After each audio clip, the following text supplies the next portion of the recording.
Hey Bubble family, welcome back to the channel and welcome to all the new members that have come across actually since yesterday. I woke up this morning to the amazing sight that I have hit 20k subscribers. I actually never thought I would actually get to this point. I was just hoping this was kind of like a milestone for me. So thank you so much to the people that have come across from the video that I did with Eric Hunley that was put up yesterday, I believe. Just thank you for coming across and for supporting me. It's thanks to that video that I have now gained a few extra subscribers. And so I appreciate the support from you, but most of all, I absolutely appreciate the support from the people that have stuck with me from the beginning. You're just amazing, and just know that you are the Bubble family. Without you, it just wouldn't exist and it wouldn't be as amazing as what it is. So that being said, in today's video, I'm going to be talking about the podcast, the first episode that she did with Serena. I'm going to be breaking this down to give my version in the therapeutic sense on how, in all honesty, what has been said, in my opinion, needs to be changed. So if you'd like to join me in that video, you should know what to do by now. And if you don't, sit back, relax, grab your drink of choice, whether it be tea, whether it be coffee, whether it be a glass of water, whether it be a cappuccino. I have just had my coffee, so I'm a bit bouncy. So if you'd like to add a little something, because as I always say, you can have a little bit of a pep when it's 5 o'clock somewhere. So grab your drink and let's dive right in.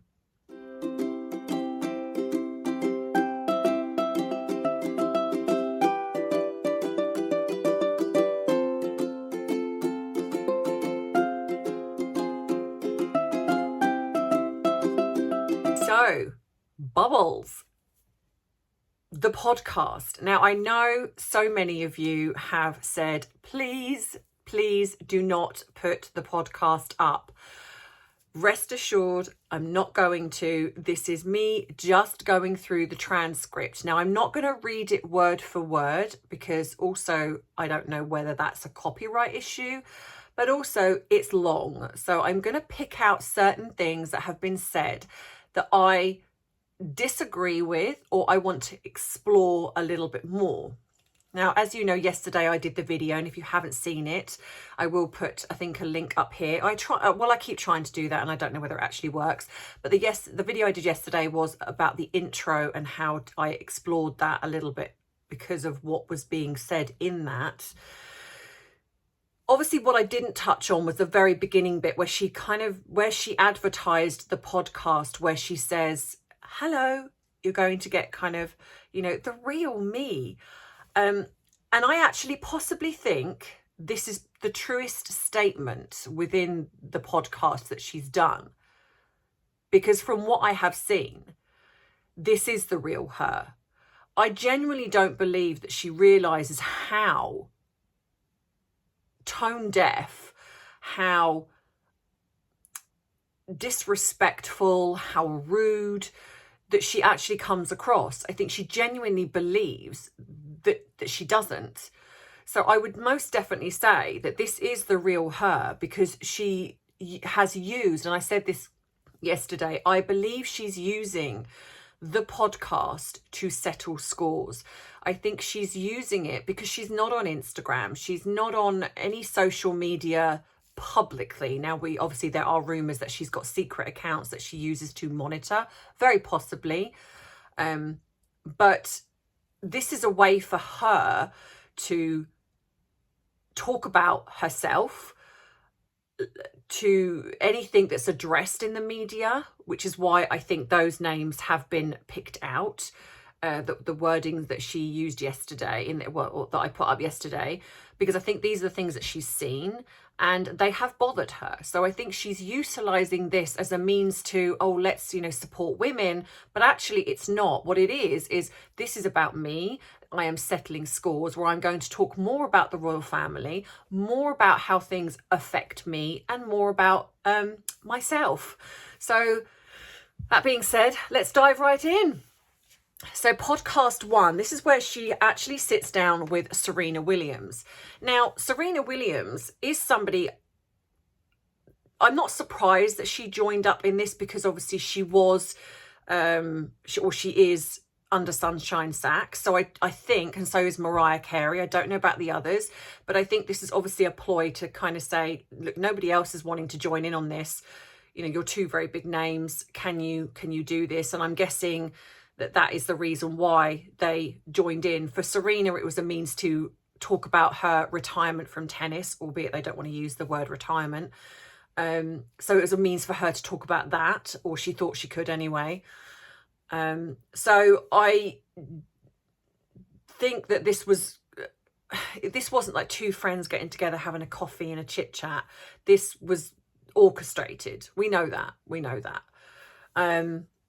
So Meghan, in the beginning bit, as we know, she goes into the Procter and Gamble thing again. It's like she has to keep reiterating this story, which has come out to be a lie.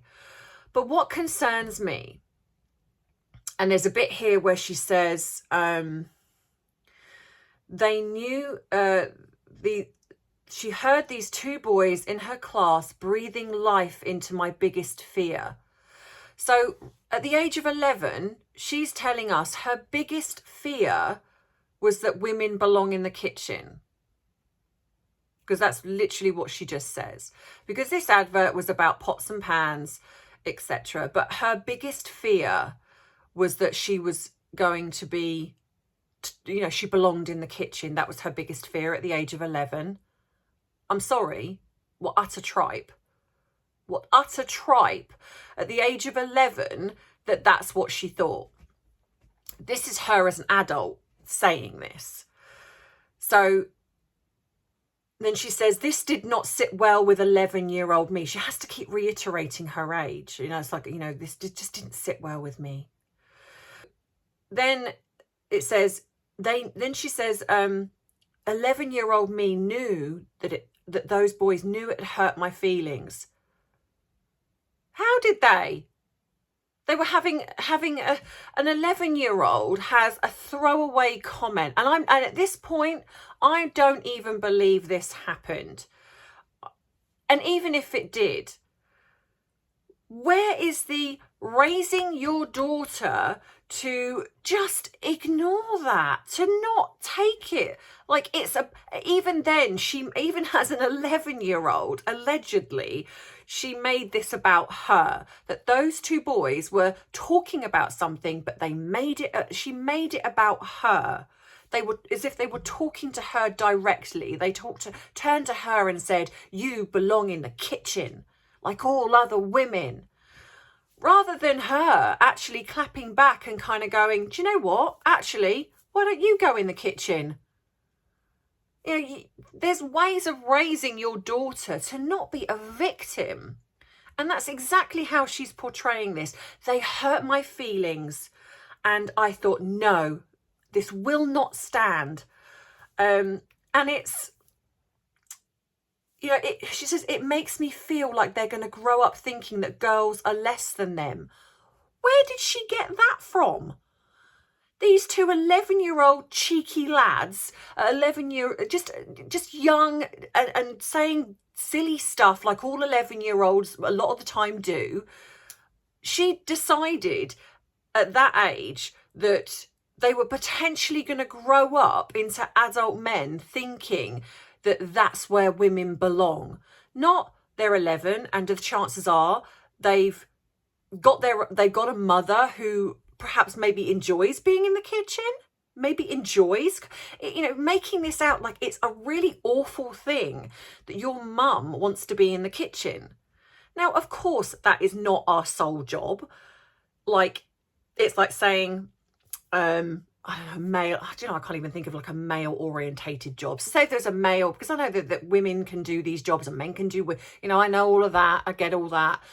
But, you know, say you've got a male orientated job and, you know, you've got a man, you know, this young girl that kind of comments on that, and the man then kind of goes, oh my gosh, I can't, as a boy, I think this girl's going to grow up to think that's where I belong.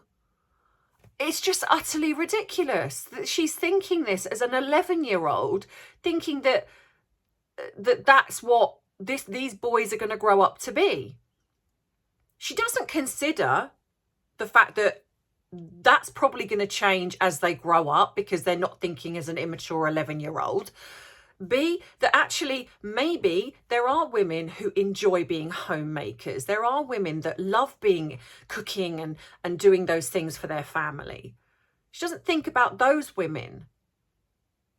It just angers me how out of touch she really is in the way she thinks and the way she talks.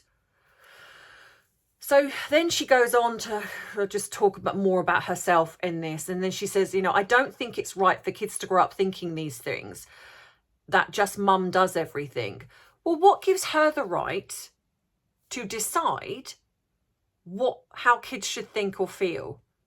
Because she doesn't like it. And I think this is where we really see the real her, because she doesn't like it, because she doesn't think it. It's wrong for anyone else to think it or feel it. So in her mind, it's wrong for boys or girls to grow up thinking that mum does everything, when actually mum does do a lot of things and so does dad. But there is nothing wrong if a mum decides that actually, like I just said, she wants to be in the home. She wants to look after her family that way. There is nothing wrong with a mum that wants to do it a different way. Rather than thinking there are so many different variations of ways a mum can be a mum and a dad can be a dad, or a caregiver can be, because let's face it, it's not always a mum and dad that raises children. Sometimes it's grandparents, sometimes it's aunties and uncles. She just stereotypes and pigeonholes everyone into this little box. But it ultimately comes down to, I don't agree with it, so it's wrong. And that is what frustrates me about her. So then after this, the way she then talks about this, and then she talks about the fact that we know all the fact that she wrote this letter. I'm not disputing the fact that she wrote the letter, but then the fact that obviously we now know that the lie was that her father said that they'd written back to her, and they hadn't. So, but she still goes on to talk about this as if it was just her that created this change. Nothing to do with the fact there was a huge movement going on at that time, and thousands of people wrote in to complain. So they are not going to change, whether it be $1,000 or $1 billion, $1 million, whatever it was, campaign of adverts, because one 11-year-old girl wrote in and said, "You've hurt my feelings. I don't agree with you." How anyone can actually think that would happen needs their brain retested, because it's just not conceivably possible. I do not understand how even now the media act as if she solely was responsible for changing this advert. We understand why she does it, because she's a narcissist and because she wants to make everything about her. But how the media can play into this, I genuinely do not understand, because it's just not conceivably possible. Procter & Gamble have never said, yep, it was because of Meghan. Nobody else has said, yeah, it's because of Meghan. So, except Meghan. So really what this really shows you is, and she spends the first part of this really talking just about herself again. So at this point, Serena hasn't even come into this at the minute. So she's probably sitting there kind of filing her nails, kind of like, at any point am I going to come into this? Any point, now? And then, so obviously this kind of leads into her talking about ambition, how for some reason in her mind it seems to be a dirty word to other people. It's like, oh no, you can't be ambitious as a woman. This is where she does the, "Hi, I'm Meghan and this is Archetypes, my podcast about the labels and tropes that try to hold women back." Where have they held women? I'm not being funny. Have they even held her back? No. We all know how she's got to where she is, but nothing's held her back. All the successful women out there on the planet, have they been held back? No. You know, how about teaching your child to not be held back, not to kind of look at any labels or whatever it is, and you know, boy or girl, because it really annoys me that she just targets women. I've got to speak about women, you know, as if men don't matter. They do matter. We both matter.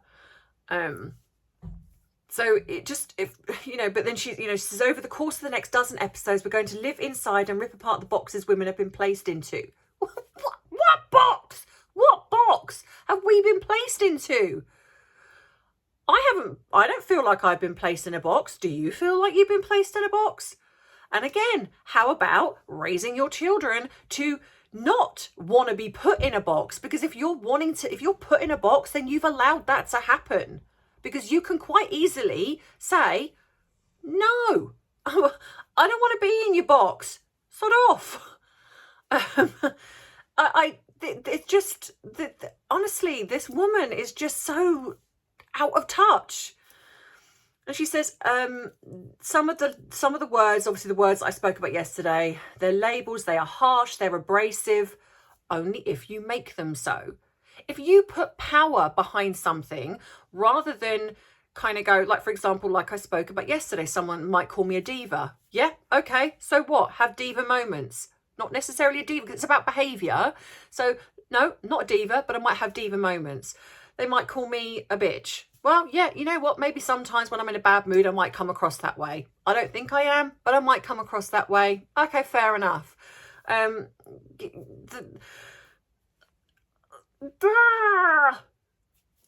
So, yeah.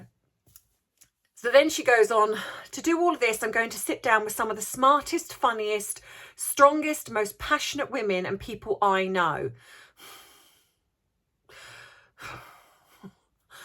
And some that I've never met before. I'm making friends along the way too. Are you though? Are you really making friends? I dispute that. And she's still talking. I'll be talking to household names, blah, blah, blah. And they've all, in some way or another, borne the brunt of the labels we'll be picking apart. But have they been held back by them? The whole point of her argument here is that these are labels that have held them back. They might have been labelled this at some point, but none of them have been held back by it. Look at Serena Williams, multi-millionaire. She might have been labelled at some point, but no offence, I've looked at some of her behaviour on the court and she does act like some of these things, but it hasn't held her back. Mariah Carey, has she been held back by any of these labels? No. Does she act like, and she even admits it in the podcast, which I'll do, whether it's tomorrow or the next day, does she admit that she is a diva? Yes. But has she been held back by it? The whole point is that her argument here is that these have held these people back. And they haven't. She's speaking to famous people or high profile people that are rich and famous.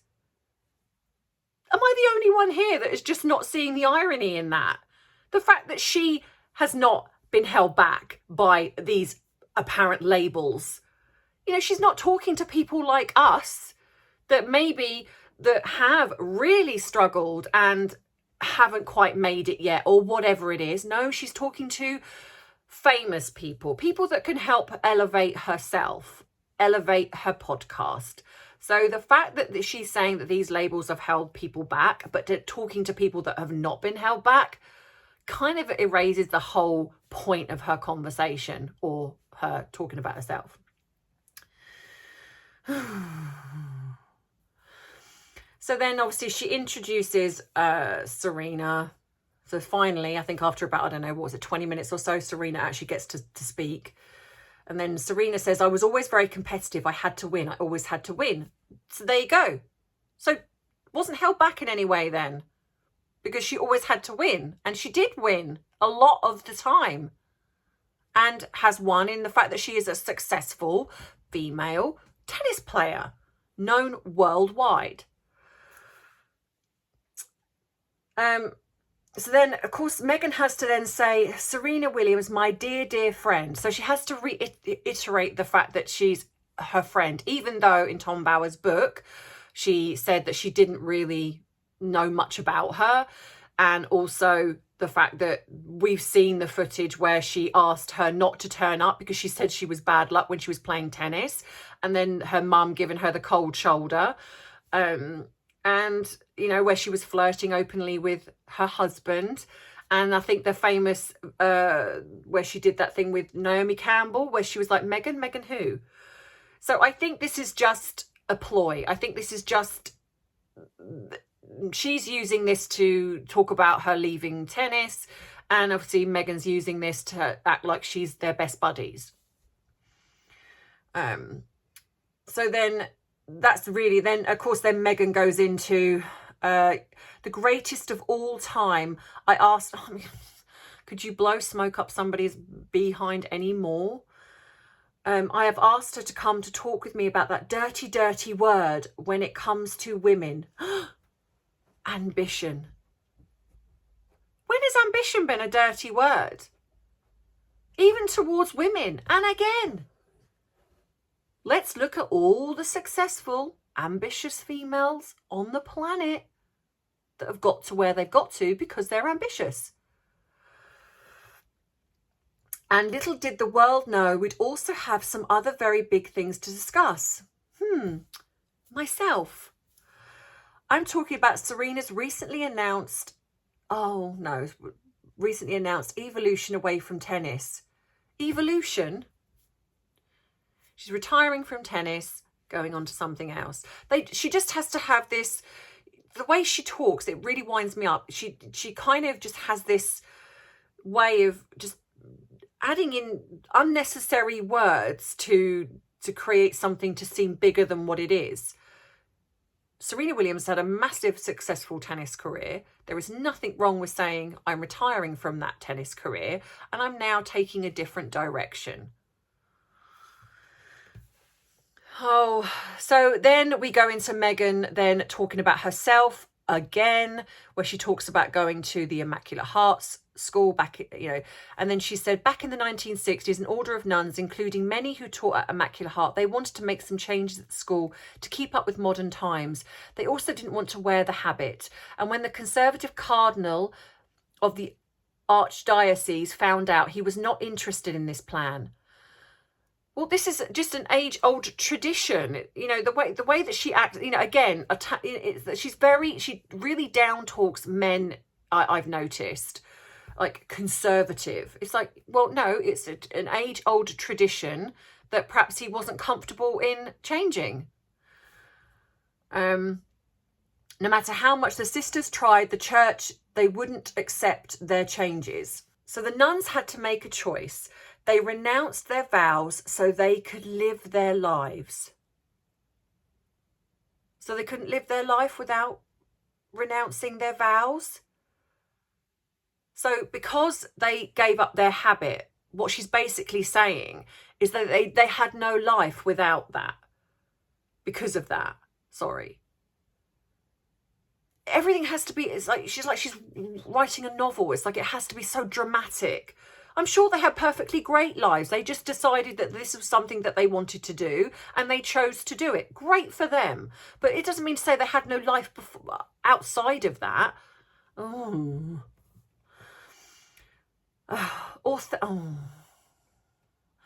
Authentically, comfortably and on terms that made sense to them.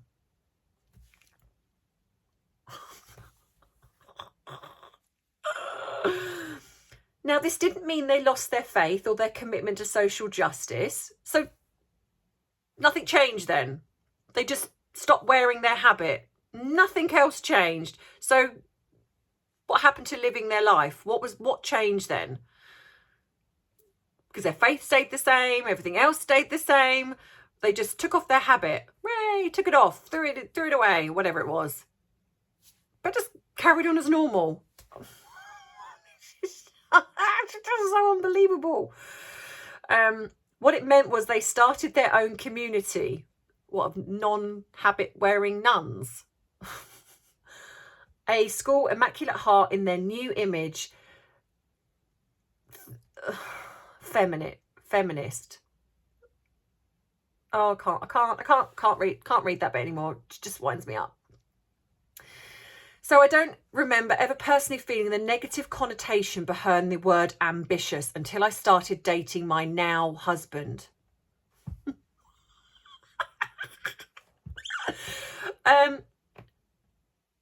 Where was the negative term then? I don't think that there was a negative term for her being ambitious. I think it was a negative term of the way that she showed her ambition and what she did to get it. That was, and it's interesting, my now husband, as opposed to what, the next one in line, or the ones previous, the one I've got now, not the one I might have in a year's time, but this one now.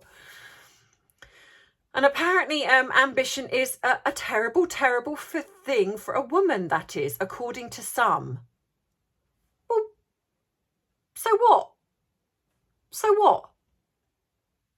And no offence, but to who? To who? Ambition is not a terrible word. How you utilise being ambition is not always great, as we've seen. If you're going to use and abuse people to be part of your ambitious climb to the top, yeah, that's wrong. If you're going to hurt people as part of your ambitious climb to the top, yes, that's wrong. But ambition within itself is not wrong. And again, it's not wrong for females. Let's talk to every single female on the planet that has used ambition to get them where they need to be, whether it be a successful career, as a celebrity, as a doctor, lawyer, you name it. They've all been ambitious to get where they need to be. Where has it been a negative word? Where? She's absolutely talking out of her bum. So I just want to go blah, blah, blah, because she talks about herself. And then Serena gets a little kind of, then she says, oh, right, so here we are. It's my first podcast, Serena. Good. I get to be part of the first. Well, aren't you part of all of them? That doesn't make sense. And then Serena says, let's make magic. And then so obviously then a voice says about Serena, then talks a little bit about Serena, about how she's got to where she is. And Serena's not saying this. Somebody else is obviously talking this as like a voice in the background. And then apparently Harry walks into the interview. And so Meghan then says, oh, hi, you want to come and say hi? Look who's just popped in. So Serena then says, hello. And then Meghan says, hello, in an attempted British accent. And then Harry apparently then went, how you doing? And then Serena says, good, how are you?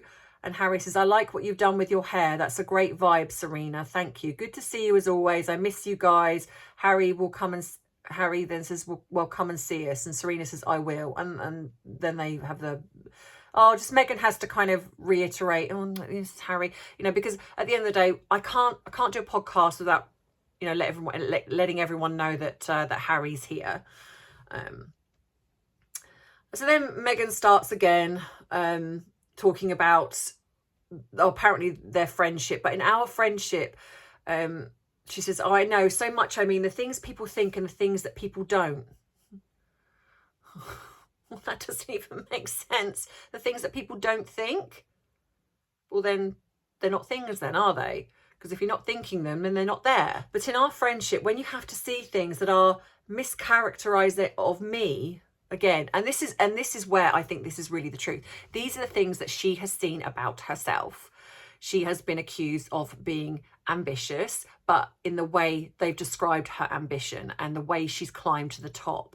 It's not that ambition is a dirty, dirty word. It's not the fact that ambition is wrong in women. It's the fact that she does not like the fact that she believes she's ambitious and the way that she's done it has been brought to the surface, and she doesn't like it. She's using these podcasts to settle scores with the media, with the royal family, just probably even with her family, and that's exactly it. And the interview just talks about ambition and how awful it's been for people. You know, she says things along, you know, when I was talking about all the different archetypes that women are affected by, I feel like she's meaning stereotypes here. She doesn't even understand what archetypes means, which is completely different to what she's trying to describe. So she's talking about stereotyping women. So she even gets that wrong. And just in terms of, if a man is ambitious, for example, that is so celebrated. But again, she's generalizing, because I'm sure if a man uses a woman to get to the top, I'm pretty sure within a lot of the time that is not okay. You know, I understand that in some circles, life can be unfair. I understand that. Is there sexism? Of course there is. You know, is there misogyny? Yes. Is there homophobia? Yes. Is there racism? Yes. Tick, tick, tick, tick, tick. Should it happen? No. But rather than be a victim and kind of talk about how awful things were or awful things could be, then look at yourself. And if there are changes that can be made within yourself, then do something about that. If you believe you're being held back, then work on that. This generalization of everyone is a victim, everyone gets attacked, like every woman gets attacked if she's ambitious, it's rubbish.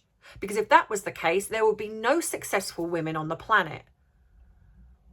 This is why I get so frustrated with the way she talks, because she literally lumps everyone into this. She puts people in a box. She puts women as victims, and we're not victims. Are some of us victims of something or someone in the way they've behaved? Yes. But a lot of the time, and certainly in what I've done in my experience of working with people, is I have shown them that they don't have to be defined by the way somebody has treated them or the way somebody has spoken to them. You're not defined by someone else's opinion. If someone decided to call me any of these names, I'm not defined by that. Just because someone says it doesn't make it true. It's their opinion, and that is based on whatever is going on for them. I have to work hard at something. You know, I might have to work harder than someone else. But then there'll be someone else that will have to work harder than me. That's just the way life is. You know, if I want something, rather than coercing, manipulating my way to get it, I'm going to bust my ass to get it and to work at it, to be successful, because I won't have somebody tell me that I can't be. And if I try something and it doesn't work, okay, I'll try something else. And I'll keep trying until something fits. There's none of that here. It is life's unfair. People are being mean to me. I'm going to complain about it, and I'm going to complain until something gets changed. Not, I'm going to work at changing something from the inside. This type of mentality is very dangerous, and that's why I really, really do not want young girls thinking that this type of person is a good role model, because she's not. She's not. She fits into this demographic at the moment of this woke mentality of complain, victim.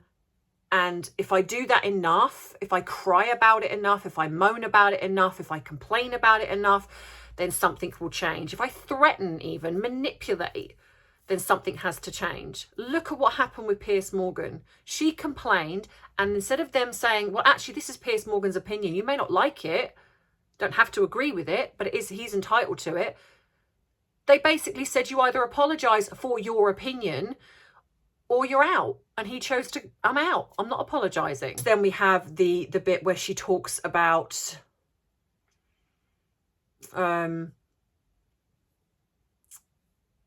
this is when we go into Act 2, and I'm trying to find the bit where she talks about the bit with the royal family. I mean, she consistently reiterates that she's her friend, which I just genuinely feel that not so much. Now, I appreciate that a lot of you might be wanting me to go more in depth with the podcast, but I feel that I might lose the will to live. And I wanted you to get the general idea of the way that she's speaking, and how wrong and damaging this type of behaviour is. But when you have people like this that kind of put things in people's field of awareness that might not necessarily be there, that's dangerous. And it seems to me as well that when Serena comes up with something, it's almost as if Meghan has to kind of go, oh, I can't have that being spoken about, so I need to come in with one better, which is why I think she did the situation with the royal family. So I wanted to just because obviously I'm aware that at the time, so I wanted to just briefly touch on the situation where she spoke about what happened with regards to Archie. So Serena had talked about something that happened to her and her child, and how this really did. And then Serena says, and I would drop anything at any time to whatever I had to do for Olympia, which is her daughter. Because she was in the middle of a Grand Slam final, and she said, I would leave if I had to. And then Meghan says, and yet you would still show up and do the match.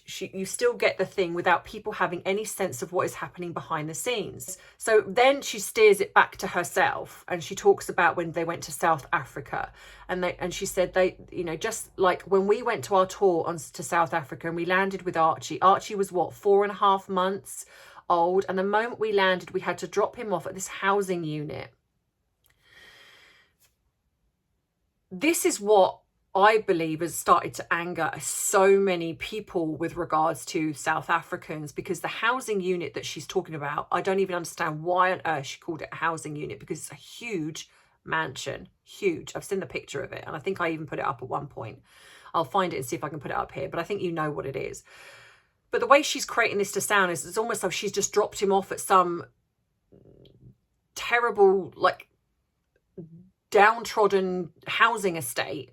That almost like the safety of her son is, and the end of the day, if this was true, then you as a parent, you'd be like, well, no, I'm not doing that. I'm not dropping my child off here. But she makes it seem like she has no choice. He was going to get ready to go down for his nap. We immediately went to an official engagement in this township called Nyanga. And there was this moment where I'm standing on a tree stump and I'm giving this speech to women and girls. And we finish the engagement. We get in the car and they say, there's been a fire at the residence. And then she does her Oprah moment. What? And then they say, there's been a fire in the baby's room. What? Dun, dun, dun, dramatic pause. Serena says, stop. And then Meghan says, oh my God, I can't believe we haven't talked about this. Well, we haven't talked about it because it didn't happen. Let's be clear. All right, I know I wasn't there, but if this had happened, there would have been media footage about this. So what it turned out to be was apparently, I think they had a radiator or some little plug-in fire, and it smoked a little bit. Nothing. The child wasn't even there. But again, Meghan has to make it about her, because what then happened was in the media the next day after this podcast, there was nothing about Serena's story, nothing about Serena really. It was all about this story. She knew exactly what she was doing. So she says, and so we're in the car, we had just landed, an hour, 2 hours, and put Archie down, and the nanny had, apparently Lauren was in floods of tears. Why was she in floods of tears? It was a little radiator, a little plug-in fire that smoked a bit. So again, lie, dramatic. And she says she was about to put Archie down for his nap, and she just said, you know what, let me go downstairs and get a snack downstairs. So hang on. So she's about to put Archie down for a nap upstairs, but she says, you know what, I'm going to take the baby downstairs because I feel like a snack. Or wouldn't you put the child down for a nap, then go get a snack? So again, this doesn't make any sense. You wouldn't be upstairs about to put the child in his cot for a nap, but then go, oh, actually, wait, hang on a minute, I need a snack, so I'm going to take the baby downstairs to get a snack, then walk back upstairs to put him down for a nap. Again, what a tripe. I don't believe that happened at all. Apparently then the heater in the nursery caught on fire. There was no smoke detector. Well, apparently this in 2019, this particular residence actually caught fire. So they then put it up to code. So I do believe there would have been smoke alarms there. There's certainly, and also because of the fact that this heater just smoked. It didn't catch fire. She exaggerated. But again, if this is going by what she's saying, the baby was not even in the room.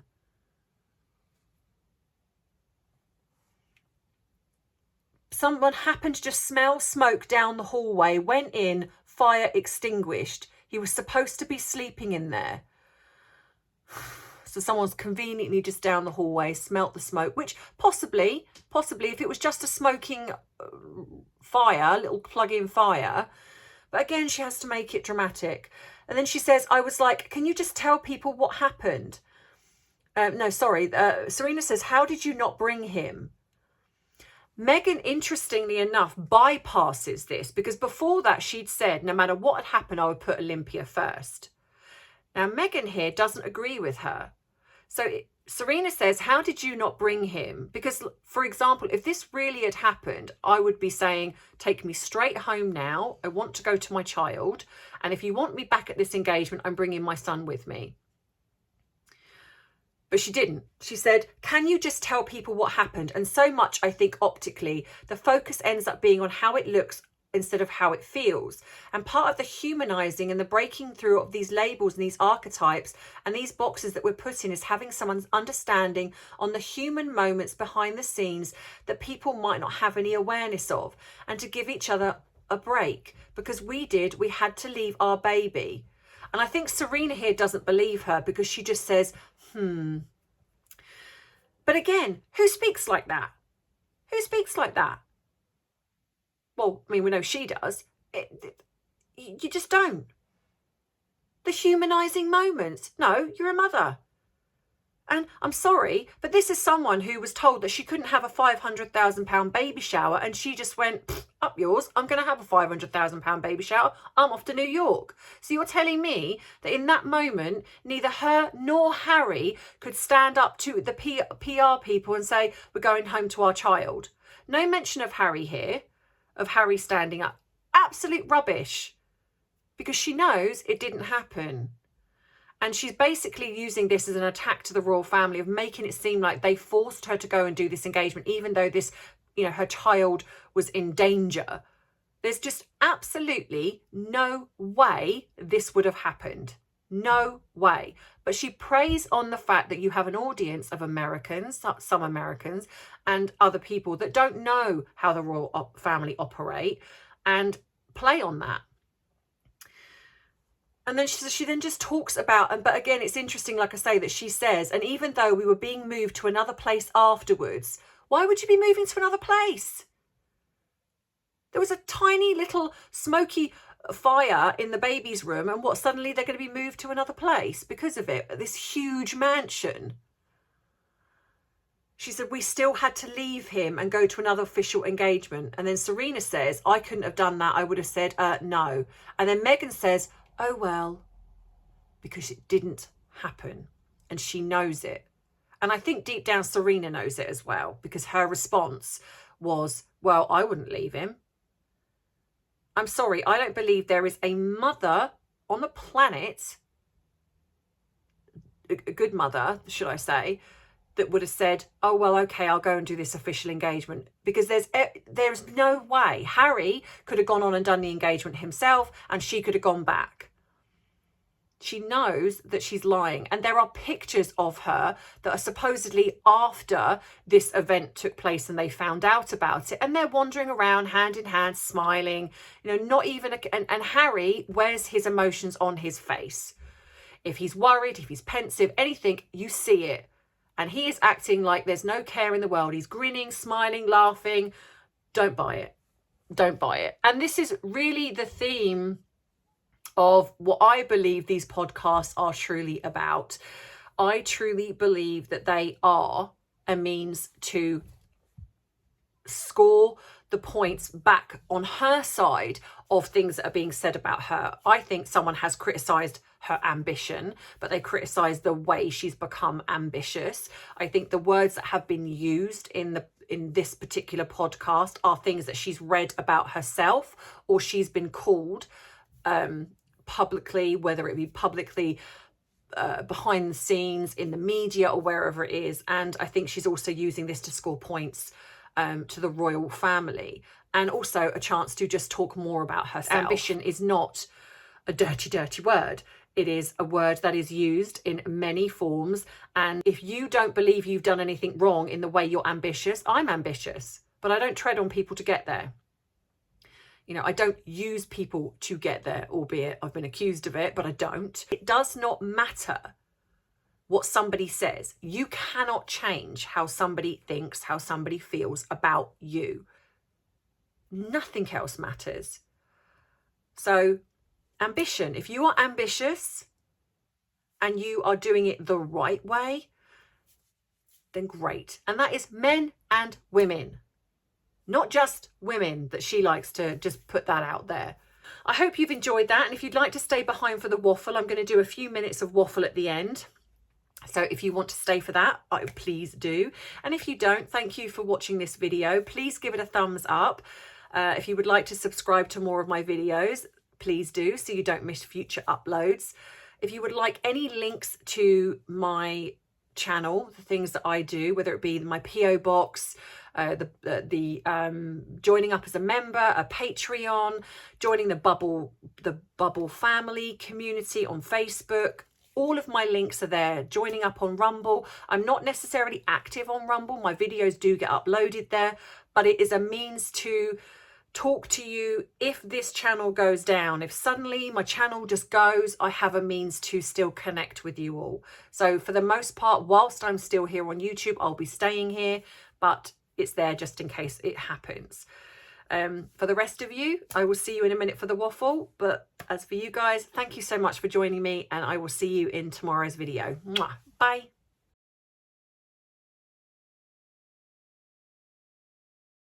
So, bubbles, for the rest of you that have stuck for the waffle, hello. 20k subscribers, guys. I just could not be happier. Like I say, thank you so much to all of you who have stuck with me, because this wouldn't be what it is without you. It truly does mean so much. Thank you to the wonderful comments that have come through with me doing the video with Eric yesterday. I was a little bit nervous, not going to lie. And for the most part, it's been amazing feedback. I've been sent the odd couple of things from people that have still accused me of sending information to Christopher Boozy. There's nothing I can do to prove them wrong. I just need to, a bit like what I was talking about in the previous video, I know I didn't. I know that I have got all of the screen grabs of the whole entire DM conversation. And this is why I also know that Christopher Boozy hasn't publicly put it out there. He's just said it because he knows it would make him look actually quite bad, because there's nothing in that DM that says that I've done anything. And in fact, there is one part where I categorically refuse to give him anything. So people can say what they want, and they always will. Doesn't matter how innocent you profess to be, they will always do that. So it is what it is. So I have been sent. So today I woke up and I got a lovely postcard from a lovely, from, I believe, Italy. This is from Italy. So thank you so much just for sending me this postcard. And I also opened up a little parcel and I'm so excited. I have got 2 new fans, Bubbles, 2 new fans. So I am just going to open these up to show you. It's the first time I'm actually doing it. It's like, I feel like this is now my thing.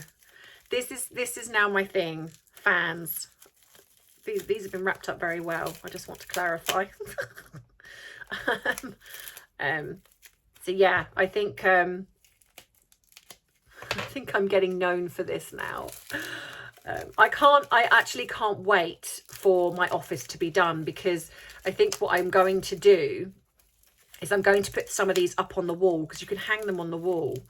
Oh my goodness, I can't get into this one. So I'm going to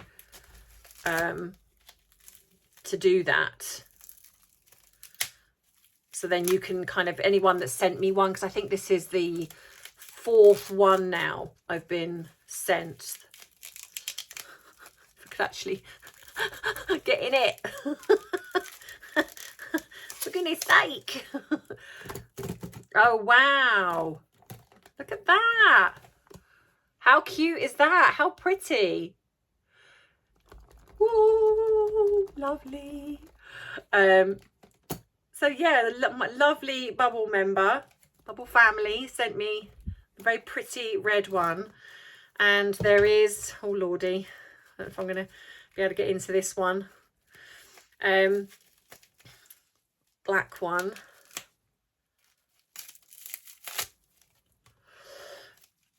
So I think, yeah, I think I'm going to hang these up on the wall, and then I might just take one down periodically. Ooh, pretty. So a lovely pretty black one as well. So I think, yeah, I can hang them up.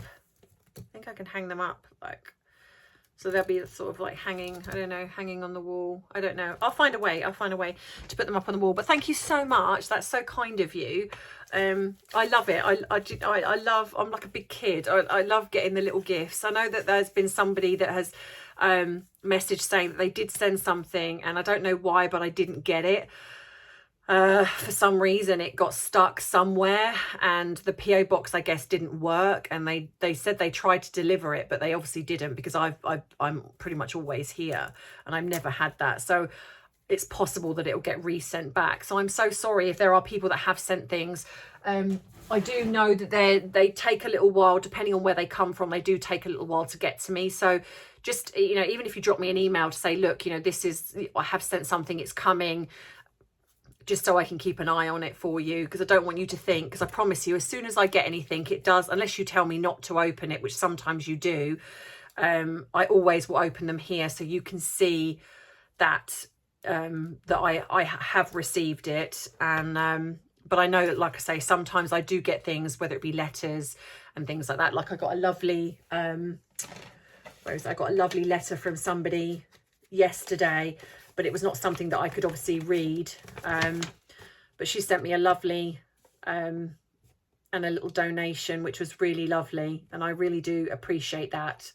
So thank you for that as well. So just so you know, and I think you'll recognise this. It came in this, so I think you'll recognise that that I did get that, and thank you very much.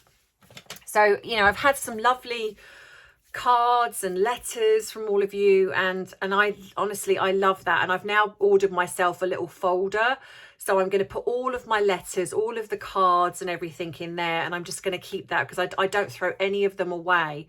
So I hope that yeah, so when I finally get around to finishing it, which I'm going to IKEA at some point this in the next couple of months, to get my office furniture. So then I'm so excited to get in there, so excited. But yes, so what else? I don't feel there is much else, actually. Arthur's asleep, as you can see. He's been on a dog walk, so he's tired. I'm possibly going on away for a weekend with my friend and her husband, and we're going to go to Glastonbury, which is a really beautiful place here in the UK. It's about a 3-hour drive from me here, but it's beautiful. So I think I will also do some uploads and some videos, so you get to see how amazing this place is. And then you can go to a place called The Tor. I'll find a picture and put that up for you here. And you can walk to the top, and it's just so magical and mystical up there, and they have these really quaint little shops and things like that. So I'm hoping to do some uploads to show you another area of the UK, which is really just very beautiful. And I'm looking forward to that because I haven't had a time off, and gone anywhere for, gosh, probably since before the pandemic. So I'm really looking forward to spending some time with my friend, and I don't get to see her very much because she lives in Wales. So I'm really excited to spend some time with her. So yeah, what else? Not long till Christmas. It's exciting. So anyway, so I hope you guys have had a good week so far. I look forward to speaking with you tomorrow in my next video where I'll do the next podcast. I'm going to be doing a live, but I might do it, possibly do it Saturday evening. I haven't quite decided yet. I'm going to try and mix it up a little bit because I know that not all of you can make it Friday evenings. So I might do one Saturday afternoon. I'll have a think and I will come back to you on that. I haven't quite decided yet, or I might do it Sunday. But I might actually, do you know what? I might put a little poll up and see which day is better for you guys. I don't know. We'll see. But yeah, so enjoy the rest of your day, the rest of your evening, whatever it is that you are doing. And I hope that you are all well and safe and you stay amazing, because you are.